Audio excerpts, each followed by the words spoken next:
Amen. Merci Seigneur pour ta parole vivante. Merci pour ta présence. Merci pour la venue de l'Esprit qui est répandue sur toute chair maintenant et sur nous. Merci que nous avons besoin pour comprendre ta parole, pour y rentrer, pour la vivre Seigneur. Merci encore pour ces moments, pour ce glorieux anniversaire maintenant, Jésus, parce que tu as tout accompli. Tout est à notre disposition. Merci Jésus. Bénis vraiment, ouvre nos cœurs, notre entendement, et que nous puissions vivre infiniment plus encore. Amen. Vous savez quel jour on est ? Pentecôte. Vous savez ce que ça veut dire ? On sait que ça c'est une manifestation, le Saint-Esprit est venu ce jour-là, mais ça veut dire 7 semaines, Pentecôte, hein, en juif, en hébreu, je ne sais pas, c'était un terme, je ne sais pas, je ne suis pas fort en langue, mais ça veut dire 7 semaines. En fait, c'était 7 semaines après Pâques. C'était, en fait, il y a eu la traversée. On va regarder vite fait la première Pentecôte, bien avant la Pentecôte, et qu'est-ce que c'était dans la pensée de Dieu et dans la pensée des Juifs aussi. Il y a eu Pâques, la Pâques, la prise de l'agneau, traversée de la mer Rouge, et 40 jours plus tard, Moïse est monté sur la montagne. Non, pas 40 jours plus tard, peut-être une dizaine de jours, une semaine plus tard, Moïse est monté sur la montagne, et il est resté 40 jours avec Dieu sur le mont Sinaï. Et quand il est redescendu, ça tombait à peu près le 50e jour, parce que les Juifs fêtent la descente de Moïse de la montagne le 50e jour. Donc eux, pour les Juifs, c'est une partie de la fête juive de la Pentecôte, c'est fêter la descente de la parole de Dieu parmi son peuple. Est-ce que c'est un bon jour pour Dieu ou c'est un mauvais jour ? Vous pensez ? En tout cas, il ne demande pas de fêter ça. Il ne demande pas de fêter sa parole qui est descendue parmi nous, parce que ce jour-là, c'était un jour de colère. Je ne sais pas si vous vous rappelez, mais en fait, le peuple était en train de pécher, s'était impatienté, 40 jours sans voir Moïse, sans voir le chef. Les souris dansent. Et elles ont plus que dansé. Et donc, c'était grave, quoi. C'était même jusqu'à l'orgie. Et Moïse était complètement défait. Il avait les tables qui avaient été gravées par Dieu lui-même, qui avait taillé sur la pierre, un truc inspiré par Dieu, 100% de Dieu. Et là, il l'a détruit, il l'a jeté. Et il a demandé à chacun, enfin, c'est les Lévites qui ont répondu de prendre son épée et puis de séparer le péché du milieu d'eux, parce que la colère de Dieu allait tomber. Donc c'est un jour de colère de Dieu, ce jour de Pentecôte, ce premier jour de Pentecôte, c'est plutôt un jour de colère. Et puis il est remonté 40 jours, puis donc voilà. C'est pour dire, des fois on a des pensées sur la Pentecôte, c'est vraiment bien tout ça. Mais en fait, Dieu, quand il a demandé de faire la fête des semaines, il a dit, c'est au temps de la Pâque, en gros, c'est le début de l'année, tout ça. On a vu la semaine dernière, un des derniers messages à Pâques, c'était qu'il y avait la fête des prémices. Quand vous êtes dans le pays qui sera dans le pays promis, vous allez arriver dans un pays de bénédiction, vous serez bénis, il va y avoir des récoltes, et dès qu'il y a une première gerbe qui arrive, hop, vous l'offrez à l'Éternel, et ça sera la fête des prémices. Et on a vu que et puis quand il y a la fête des prémices, 7 semaines après, ça sera la fête de la récolte, la fête des moissons, et donc ça sera la Pentecôte. 7 semaines, donc on fêtera la récolte, la bénédiction de Dieu dans le pays. Donc ce jour, c'est un jour de réjouissance, c'est un jour de convocation pour l'Éternel, et puis donc le peuple hébreu allait célébrer l'Éternel, célébrer sa bénédiction en fonction de la bénédiction. Donc est-ce que ce matin vous êtes bénis et vous êtes dans l'abondance de la bénédiction pour célébrer l'Éternel ? Moi je suis un peu frustré à chaque Pentecôte et je me dis, ça fait 30 ans, un peu plus que j'ai vécu des Pentecôtes, je dirais, dans le milieu charismatique, et puis je me dis, est-ce que c'est ce jour-là que cet esprit va tomber sur moi un peu plus pour que j'en fasse un peu plus, quoi, et que je sois... Et puis donc j'étais frustré chaque Pentecôte. Puis là, j'ai reçu quelque chose qui m'a... C'est comme un coup de pied au derrière, avance. Donc j'espère que vous allez recevoir ceux qui sont frustrés de ce matin, qui ont pas reçu la pleine bénédiction de Dieu. Vous allez avoir un peu plus un pas en avant. L'imposition des pieds. Voilà, c'est pour dire que en fait, dans la pensée de Dieu, c'est aussi ce que Jésus est venu accomplir, la fête des prémices. Dès que la faucille a été passée sur la gerbe, on a dit, hein, le grain de blé doit mourir, et le grain de blé qui est mort pour nous, c'est Jésus. Et la faucille est passée sur lui, donc le jour pour la Pâque. Et la fête, la gerbe qui a été offerte à Dieu, la gerbe des prémices, c'était Jésus ressuscité. Et donc, c'était un dimanche matin. Le jour, on dit c'est le jour de Pâques, mais c'est pas le jour de Pâques, c'est le jour des prémices en fait.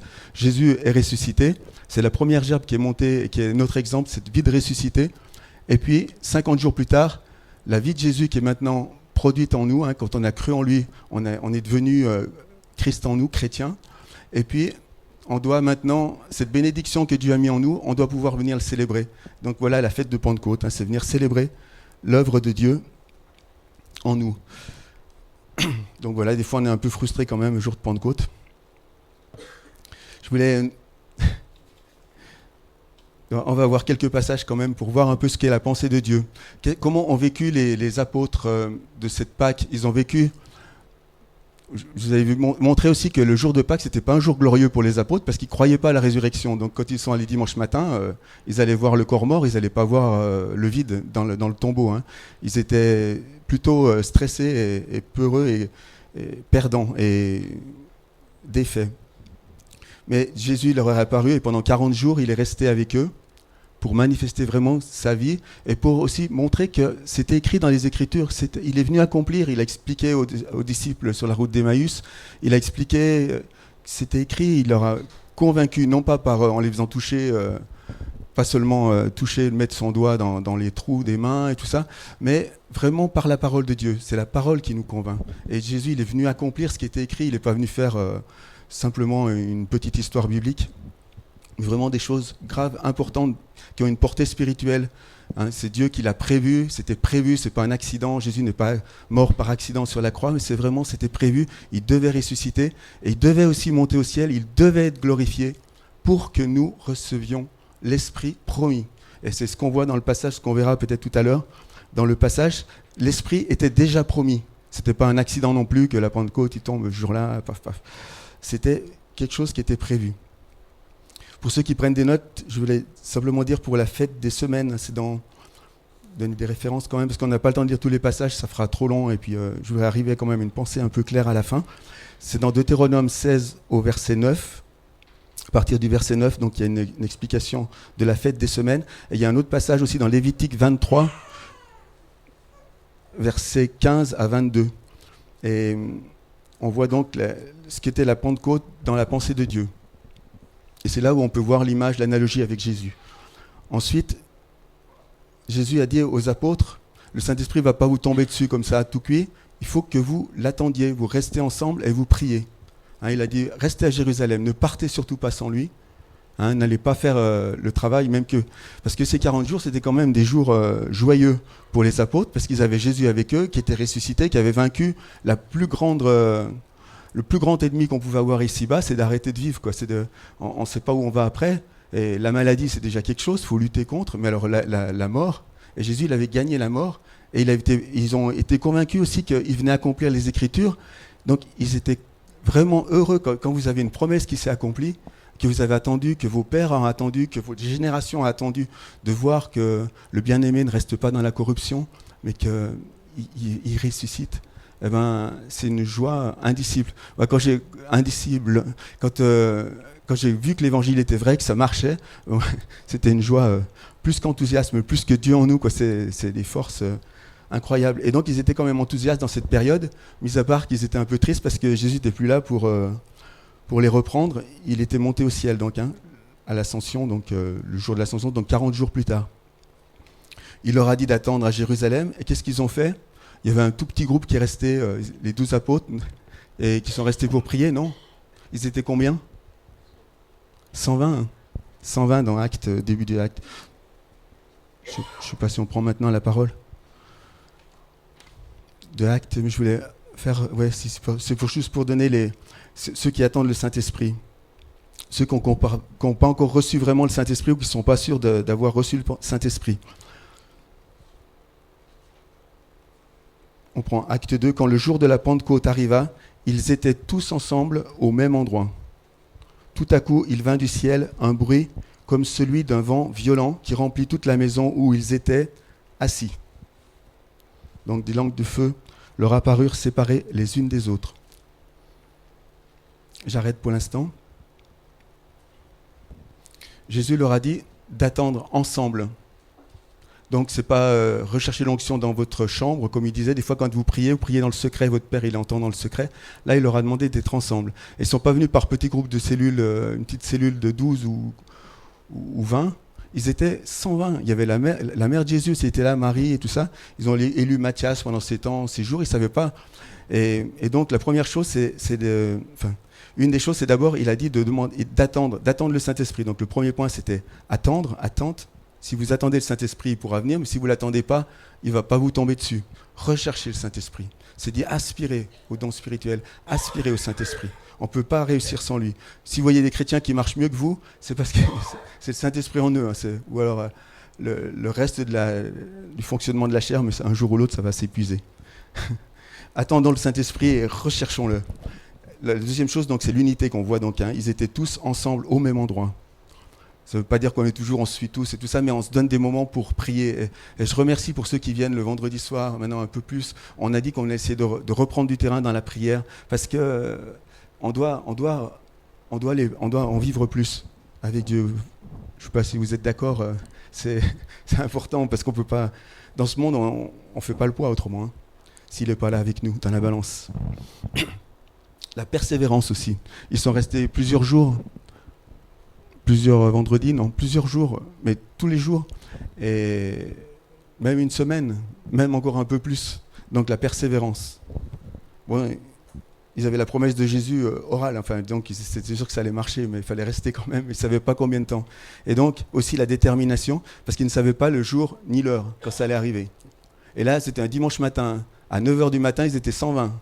Alors nous, je ne sais pas combien on est à 9h du matin, mais déjà à 10h30, on a du mal à être tous là. Hein, je veux dire, non, c'était une blague. Hein. Mais des fois, on n'est pas tellement déterminé à rechercher la présence de Dieu. On n'est pas vraiment... on attend plutôt que ça nous tombe dessus. Bon, c'est la société qui veut ça. Hein. Voilà, c'était juste une parenthèse. Dimanche matin, dès 9h du matin, donc un violent coup de vent, des fleuves de feu, des langues de feu. Et qu'est-ce qui se passe? Ils se mettent à parler en langue, mais des langues compréhensibles. Déjà 120 qui parlent en langue, ça devait un peu... 120 dans une pièce, là on arrive à... Si on est bien serré, 80. C'était quand même une grande pièce. 120 qui parlent tous ensemble, remplis du Saint-Esprit. Ils n'ont pas tenu longtemps, ils se sont retrouvés dehors. Et ils sentaient aussi que ce qu'ils disaient, là, ce qui sortait, l'abondance du cœur, la bouche parle, l'abondance qui était dans leur cœur, elle n'était pas pour eux. Et tout de suite, ils se sont retrouvés dans la rue. Et ils n'ont pas eu peur, eux qui étaient assez craintifs quand même au départ. Hein, ils fermaient les portes même derrière eux parce qu'ils avaient un peu peur des représailles des gens religieux. Ils se sont retrouvés dans la rue et ils n'avaient pas peur de parler devant les juifs, devant les religieux, de leur parler dans un truc qu'ils ne comprenaient pas. Et puis, les autres, ils étaient tous stupéfaits. Ils disent, mais ils parlent de Dieu, de la puissance de la bonté de Dieu, de son amour, de ses merveilles, des merveilles de Dieu. Hein, c'est dit au verset 11. Ils étaient vraiment remplis d'étonnement, ne sachant que penser.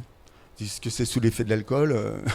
Ils sont en train de délirer et puis ça tombe. Ils nous parlent de Dieu comme ça. C'est pas souvent qu'il y ait des délires alcooliques. Ils parlent de Dieu en langue étrangère. Mais bon, voilà, c'était spécial.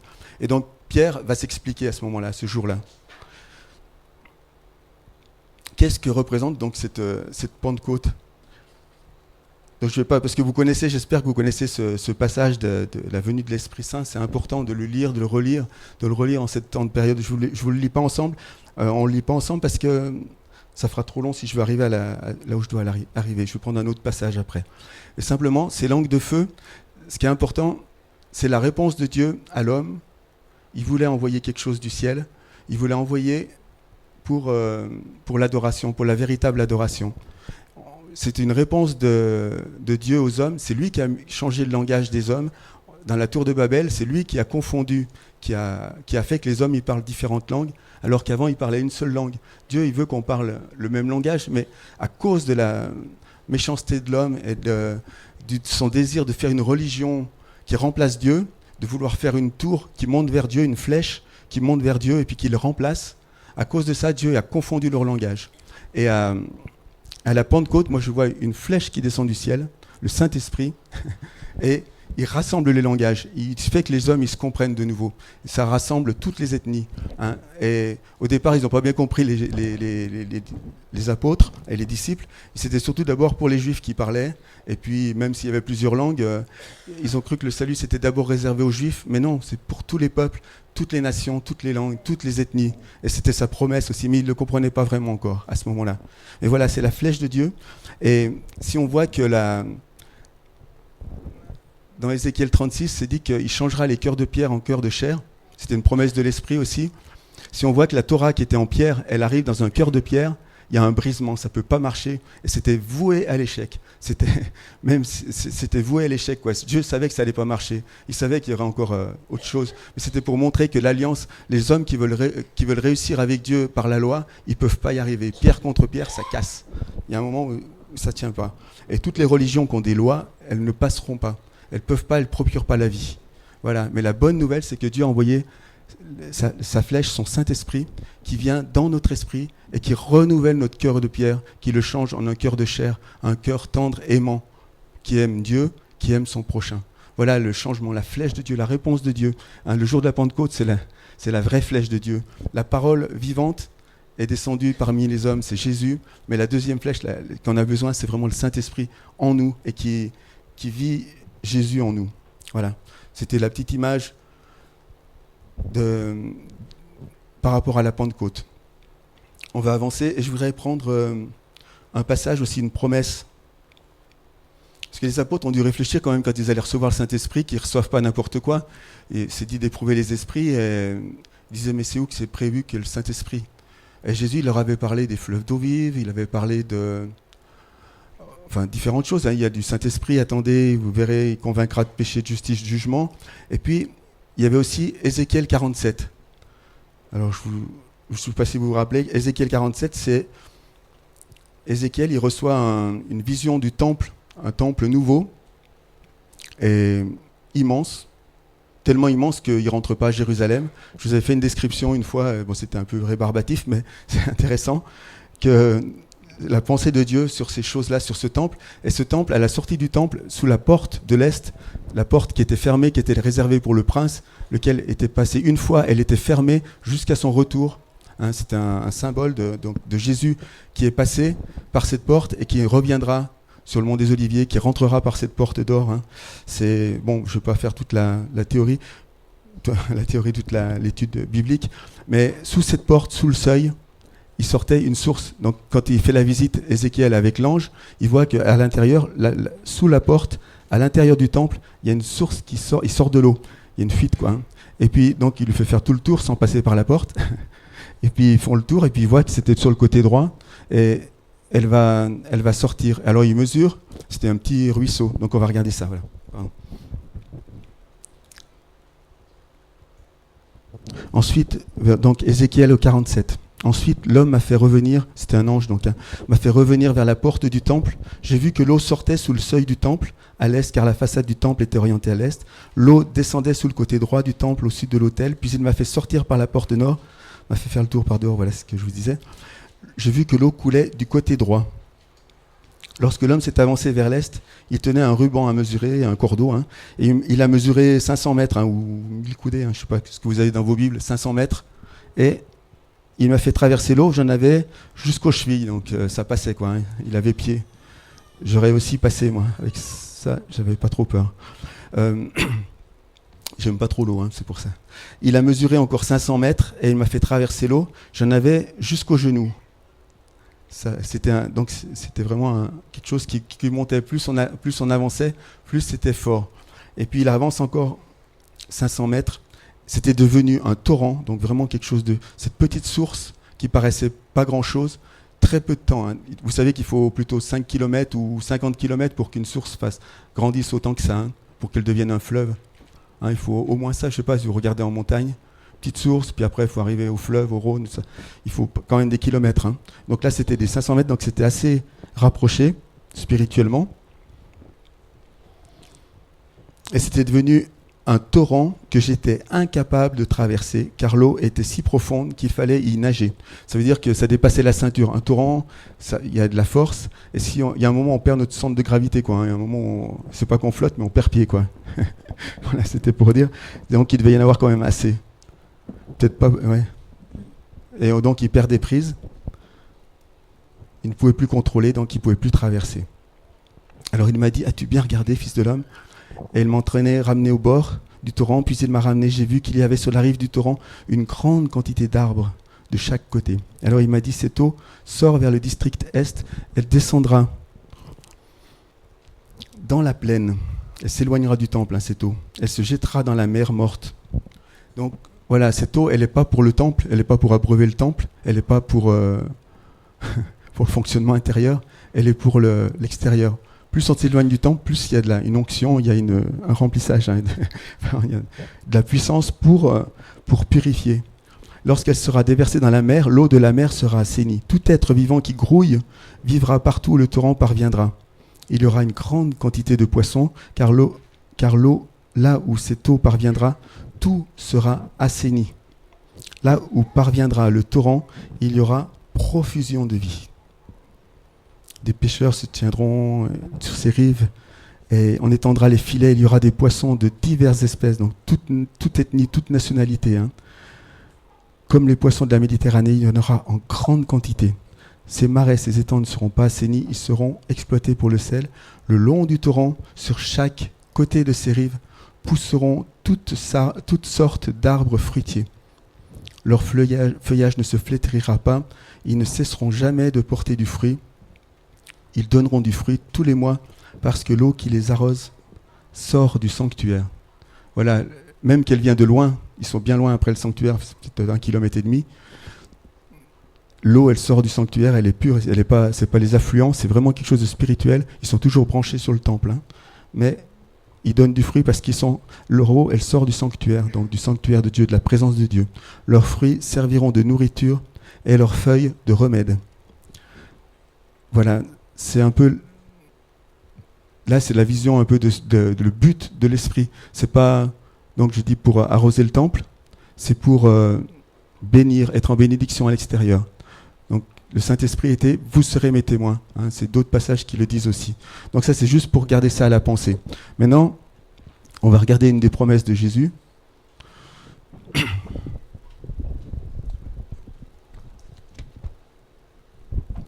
Dans Jean, au verset 8 où il parle de l'eau vive. On pourrait parler, parce qu'à ce moment-là, il parle, comme dit l'Écriture, il dit des fleuves d'eau vive couleront de son sein, comme dit l'Écriture. Il dit aux apôtres, c'est dit dans l'Écriture, recherchez. Donc il y avait ce passage-là d'Ézéchiel où on voit l'Écriture qui dit qu'il y aura un torrent qui va sortir. Et puis il y a d'autres passages. Abraham, si on reprend Abraham, tu seras une source de bénédiction selon les traductions. Ça veut dire qu'Abraham, il a une bénédiction qui sort de lui, dans la foi qu'il a, dans la confiance en Dieu. Et là, je vais prendre Jean, j'ai dit Jean 8, j'en sais rien. Je vais prendre mon passage parce que là...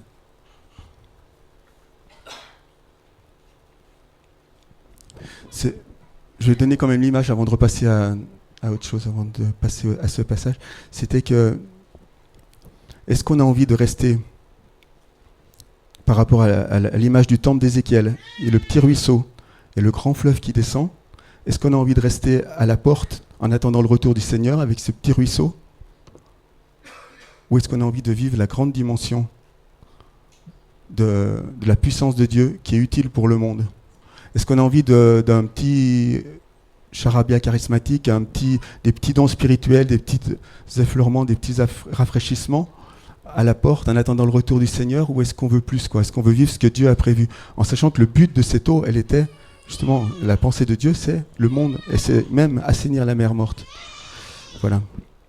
C'est pour dire, est-ce qu'on en veut plus? Est-ce qu'on va attendre encore le Saint-Esprit, ou est-ce qu'on va l'utiliser? On va s'en servir. On va donc voir le passage maintenant, un des passages où il parle de l'eau vive. En fait, c'est Jean 7, verset 38. Non, 37. Le dernier jour, le grand jour de la fête, Jésus debout s'écria, « Si quelqu'un a soif, qu'il vienne à moi et qu'il boive. » Donc je m'arrête là. Et puis je prends l'autre passage où il parle à la Samaritaine un peu de la même chose. Donc Jean 4. On prendra la suite du verset après. Je ne fais pas du découpage pour vous dire. C'est parce qu'il y a deux promesses dans le même verset.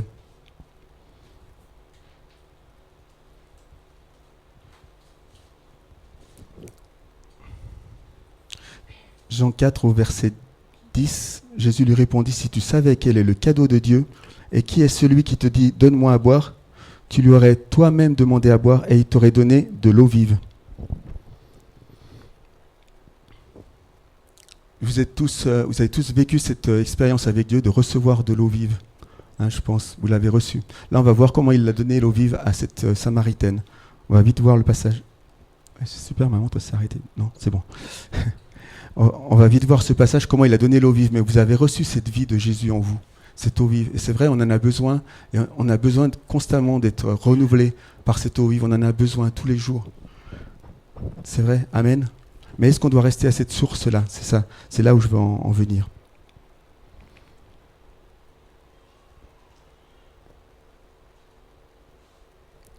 Là, donc on va prendre cette parabole, ce passage de la Samaritaine. Jésus parle à cette femme, et la femme, elle lui dit,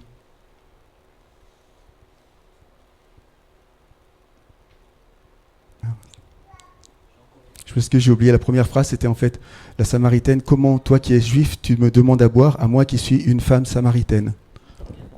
Jean 4, au verset 9. Ouais, c'était à partir du verset 7, parce que Jésus lui dit « Donne-moi à boire ». Et en fait, il lui adresse la parole à cette femme qui sort en plein midi, en plein cagnard, pour chercher de l'eau. Alors que les femmes vont chercher, c'était le travail des femmes, la corvée. Elles allaient plutôt le matin ou le soir quand il faisait moins chaud. Mais cette femme avait des problèmes, on connaît le texte souvent, et vous savez pourquoi. Et donc elle allait en plein midi, plein cagnard. Et Jésus lui dit « Donne-moi à boire ». Et elle lui dit, elle voit quelqu'un, un homme qui lui demande, qui l'accoste comme ça, au bord du puits, est-ce que c'est de la drague? Elle avait plein de problèmes avant et elle était très sensibilisée avec ses relations avec les hommes. Et là, elle dit que c'est encore une nouvelle façon de draguer. Excusez-moi d'interpréter comme ça, mais je veux dire, c'est un peu une agression de parler à quelqu'un alors que jamais un juif lui avait adressé la parole. Tu vois, vous comprenez dans le contexte. Et Jésus lui dit, mais si tu connaissais qui est celui qui te parle, donc c'est pas un homme qui est intéressé par la femme, mais c'est vraiment un homme qui est intéressé par l'esprit qui est à l'intérieur. L'adoration. Il va en arriver là, Jésus. Si tu savais qui te parle, c'est toi qui aurais demandé à boire, à recevoir cette eau vive. Vous l'avez reçue, vous l'avez goûtée, vous savez ce que c'est. Elle ne le savait pas encore. Alors elle pense au premier degré, oh, comment tu peux puiser? Il fait plus de 30 mètres le puits, hein, t'as pas de corde, comment tu ferais? Et il dit, mais on va continuer, hein, vous le connaissez de toute façon. Es-tu plus grand que Jacob qui a donné ce puits? Jésus lui répond, toute personne qui boit de cette eau-ci, de cette eau naturelle, aura encore soif. En revanche, celui qui boira de l'eau que je lui donnerai, n'aura plus jamais soif. Et l'eau que je lui donnerai deviendra en lui une source d'eau qui jaillira jusque dans la vie éternelle. Là aussi, il y a les deux promesses ensemble, donc ça fait deux choses. Mais quand on reçoit la vie de Jésus en nous, on n'a plus soif de cette eau naturelle, de cette eau, ça ne veut pas dire qu'on n'a plus besoin de boire et de manger, mais de ces choses qui nous font courir, travailler, suer dans le monde. On reçoit quelque chose de surnaturel pour lequel on est fait dans notre être intérieur, et ça enlève toute soif des choses du monde. Et quand ça nous donne l'amour du Père, et ça nous enlève l'amour du monde. Donc il n'y a plus tellement à pleinement lutter dans ce sens-là, quoi. On a une autre soif, la soif de Dieu. Et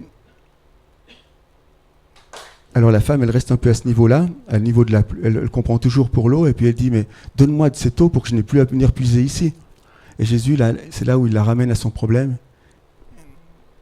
Il ne va pas donner l'eau vive. Déjà deux choses, il va lui montrer que ce n'est pas de l'eau du puits qu'il va lui donner. Autrement, il lui aurait dit, va appeler le plombier, et puis je te mets une pompe solaire. Elle aurait une pompe solaire, son problème n'aurait pas été réglé, quoi. Je veux dire, c'était pas le fait de... Elle était en plus...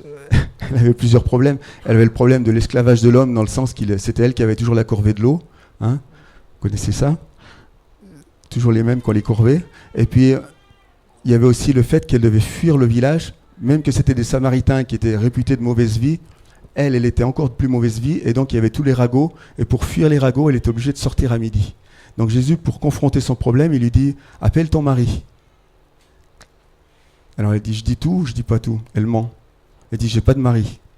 Et Jésus, c'est là où il y a des mensonges qui sont pour se protéger, et Jésus a accepté son mensonge. Il a dit « C'est vrai, tu n'as pas de mari ». Jésus qui est la vérité, qui dit à quelqu'un qui dit un mensonge, c'est quand même pas...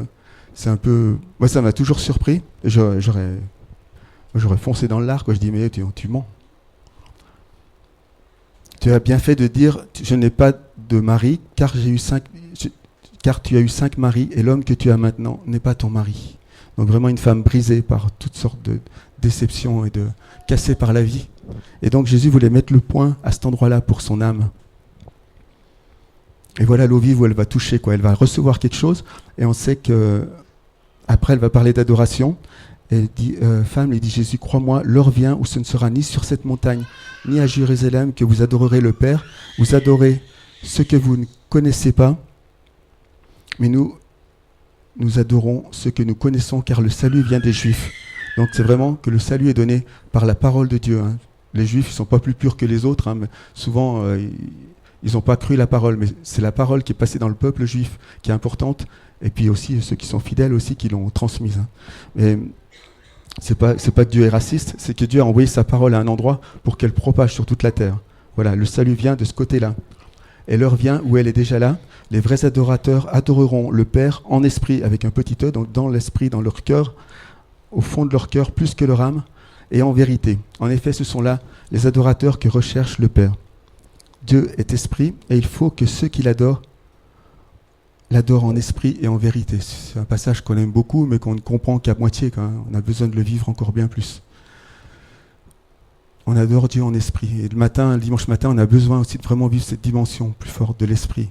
Pas pour les rafraîchissements de l'eau, mais vraiment pour que Dieu soit satisfait, soit comblé.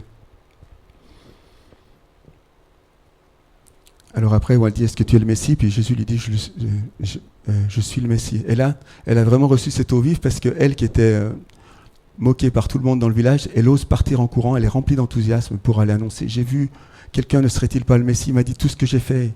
Et vraiment, elle a du courage pour parler, affronter tout le monde. Et c'est vraiment un signe qu'elle a reçu une partie de l'eau vive, enfin en tout cas quelque chose. Et puis après, les autres Samaritains ont reçu aussi la parole pendant 3 jours. Et Jésus est venu parler pour eux aussi. Voilà, et c'est simplement pour dire, il parle de l'eau vive, il la donne aussi à un endroit particulier, hein, dans le cœur. Et Jésus nous visite, nous connaît particulièrement. Et le Saint-Esprit va faire des choses en nous. C'est pas forcément commencer par un parler en langue à interprétation et tout ça, ou vous allez parler en arabe ou je sais pas quoi. Peut-être des choses qui sont à l'intérieur. On voit aussi qu'à la Pentecôte, les 120, ils ont prophétisé, mais les 3000 qui se sont convertis, ils n'ont pas de gros signes extérieurs de visitation, si ce n'est qu'ils se sont repentis. Hein, donc voilà, Dieu agit en son temps. Je vous recommande le livre de Jérôme, la Dynamis, la puissance du Saint-Esprit, qui est à la sortie là. Pour 5 €, vous avez un enseignement qui tient la route pour voir l'utilisation de la puissance du Saint-Esprit. Le but de Dieu, c'est de transformer nos vies aussi. Hein. C'est plus que de frétiller dans un sens. Mais en tout cas, il faut être enthousiaste. Un des signes de l'esprit, c'est l'enthousiasme, hein, c'est sûr. Donc on va reprendre la suite de la promesse dans Jean 8, 38. Si quelqu'un a soif, donc qu'il vienne à moi et qu'il boive, donc c'est ce qu'on a fait. Et celui qui croit en moi, c'est plus seulement de venir à Jésus. C'est vrai que si on vient à Jésus, on y croit déjà, hein, parce qu'on ne va pas vers quelqu'un qu'on ne croit pas. Et puis, celui qui croit en moi, c'est-à-dire qu'il va manifester sa foi et sa confiance en Dieu jour après jour, et qui va attendre plus, des fleuves d'eau vive couleront de son sein, de lui, comme l'a dit l'Écriture. Il dit cela à propos de l'Esprit que devaient recevoir ceux qui croiraient en lui. En effet, l'Esprit n'avait pas encore été donné parce que Jésus n'avait pas encore été élevé dans sa gloire. Et donc, justement, quand Jésus est monté au ciel, il a été élevé dans sa gloire, et il a dit, je vous enverrai le Saint-Esprit. Il fallait qu'il monte au ciel jusqu'au Père pour envoyer le Saint-Esprit. C'est pas qu'il a intercédé, il attendait que les apôtres attendent, qu'ils sont en état d'attente. de brisement, qui sont en attente. On n'y arrive pas sans lui. On ne peut pas faire tout seul. Donc il faut cette attente. Et puis, Jésus a répandu le Saint-Esprit parce que c'était sa promesse. Donc ne nous contentons pas de boire à la source. Nous devons pas faire beaucoup plus, mais être beaucoup plus que des buveurs d'eau.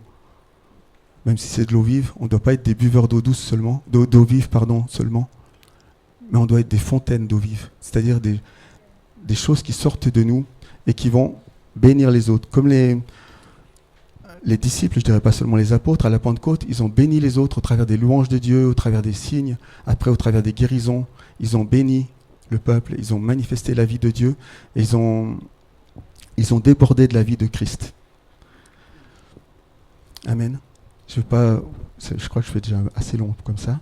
Je vais juste résumer maintenant la pensée, si vous êtes d'accord avec ça, avec cette partie. Est-ce que nous voulons rester des buveurs d'eau vive, toujours insatisfaits, frustrés, mécontents du peu d'onction de l'équipe de leaders, du pasteur ou de l'équipe de leaders, parce qu'on va répartir les responsabilités. Est-ce qu'on veut rester, on est près de la source et puis on dit mais quand même dans cette église il y a peu d'onction, il y a peu de charisme, il y a peu de choses. Est-ce qu'on reste là à se lamenter ou est-ce qu'on veut avancer un peu plus en eau plus profonde, là où justement il y aura assez de pression pour que ça sorte de nous. Quand ça commence à toucher les chevilles, ça va commencer à briser l'orgueil et puis à sortir de nous pour les autres, pour la bénédiction autour de nous. Est-ce qu'on est prêt à avancer jusqu'aux genoux, s'engager dans la prière? Bon là, ils priaient assis. À la Pentecôte, ils étaient assis. Moi, ça m'a un peu rassuré parce que je ne prie pas souvent à genoux. J'ai des faiblesses.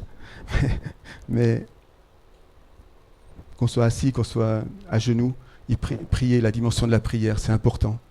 Dépendre de Dieu. C'est aussi une dimension qu'on veut essayer de retrouver dans l'équipe de leaders. Ou est-ce qu'on veut encore avancer en eau plus profonde, là où on perd pied, là où on ne contrôle plus? On ne contrôle plus la situation, mais Dieu a préparé des œuvres d'avance. Et il y a différents ministères qui vont se lever, différentes fonctions, différents services, différents appels, différents dons, qualités qui vont se manifester. Ce que vous êtes particulièrement. Et il y aura toutes sortes d'arbres le long du chemin, le long du fleuve, toutes sortes d'arbres de vie. Je donne vite encore une autre pensée, c'est que en Éden, il y avait un arbre de vie. Dieu l'a retiré après la chute. On sait que c'est l'image de Jésus qui portait un fruit merveilleux de vie. Il y avait la guérison dans ses feuilles. Et là, on voit toutes sortes d'arbres le long du fleuve. Donc, ils ne seront pas comme Jésus, ce ne seront pas des arbres de vie complets en eux-mêmes, mais ce seront des petites identifications à l'arbre de vie, parce que dans leurs feuilles, il y aura de la guérison. Il y aura un petit peu de l'arbre de vie. Donc le but de Dieu, c'est pas seulement qu'on mange de l'arbre de vie, mais qu'on soit des arbres de vie, qu'on amène la bénédiction dans nos dons, dans nos capacités, dans ce que nous sommes. Et on va remplir le bord de la rivière, le bord du pays, de ces arbres de vie qui seront différents les uns des autres. Il ne faut pas se jalouser, il ne faut pas vouloir imiter l'un ou l'autre, mais vraiment apprécier chaque fruit qui vient de Dieu. Amen. C'est une partie de Christ en nous qui porte fruit, le fruit de l'esprit. Il y a différents aspects. Voilà. En tout cas, il y aura certainement le fruit de l'amour dans chacun de ces arbres. Comme ça a été dit aussi dans les prières ce matin. Voilà, alors est-ce qu'on veut avancer en eau plus profonde, se mouiller un peu plus, perdre pied même? Ou voulons-nous rester à la porte du temple en attendant le retour du Seigneur, tristement, en se lamentant sur ce monde qui se perd? Ouais. C'est une question et je me la pose. Moi, en tout cas, j'ai pas envie de rester là. J'en veux toujours plus quand même et puis on n'a pas le choix de toute façon. Si on veut rester, amen. Donc je vous invite vraiment à ne plus rester frustré, mais avancer, à prendre des risques avec Dieu, dans l'esprit. Comment retrouver cette dimension de l'esprit? Comment retrouver cette communion avec lui, cette adoration dans l'esprit? Continuer de prier en langue, ça ne veut pas dire qu'on perd tous les dons de la source. Paul, il prie en langue plus que tous, bien après sa conversion. Donc il a continué, il avait toujours ces langues qui continuaient, continuons de prier, de nous exhorter dans l'esprit. Mais c'est pas seulement ça qu'il faut prendre, c'est le gros fleuve là qui va renverser les idoles et les forteresses de ce monde. Amen. Donc nous voulons être des arbres enracinés, des arbres de vie enracinés dans le courant, des fleuves le courant du fleuve de l'esprit, toujours dépendant de Jésus. Et la dernière, le résumé aussi pour si vous voulez être rempli de l'esprit.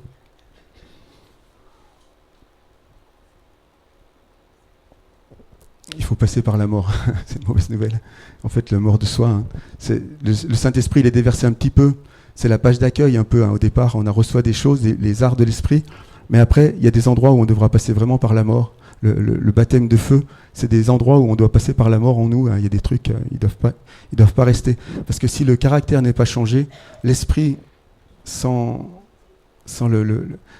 la consécration, sans la mort, pas seulement une fausse sanctification extérieure, mais vraiment la mort de certains points en nous, c'est trop dangereux. Ça donnerait un peu comme Bruce le Tout-Puissant, là, qui a la puissance de Dieu, c'est un film, mais qui fait n'importe quoi avec la puissance de Dieu. On est un peu des orgueilleux comme ça de nature, et si on avait la puissance du Saint-Esprit pour faire des miracles et des choses, on fait n'importe quoi, et c'est vraiment pas glorieux pour Dieu.